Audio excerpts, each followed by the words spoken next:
Kozhikode railway സ്റ്റേഷനിൽ clock tower തകർന്നു വീണു.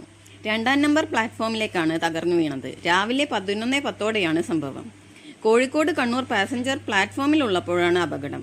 ഈ ട്രെയിൻ അടച്ചിട്ടിരിക്കുകയായിരുന്നു. ഉച്ചയ്ക്ക് 2:05 പുറപ്പെടേണ്ടിയിരുന്നതാണ് ട്രെയിൻ.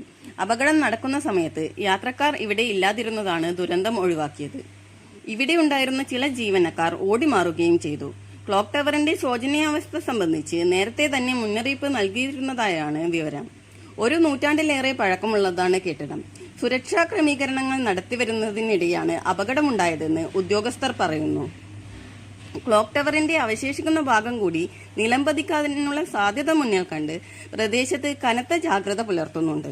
റെയിൽവേ സ്റ്റേഷനിൽ നവീകരണ പ്രവൃത്തികളുടെ ഭാഗമായി പൈലിംഗ് അടക്കം നടത്തിവരുന്നുണ്ട്. ഇതേ തുടർന്ന് കാലപ്പഴക്കമുള്ള സ്റ്റേഷനിലെ കൂറ്റൻ ടവറുകളുടെ ബലക്ഷയം സംബന്ധിച്ച് ആശങ്കകൾ ഉയർന്നിരുന്നു.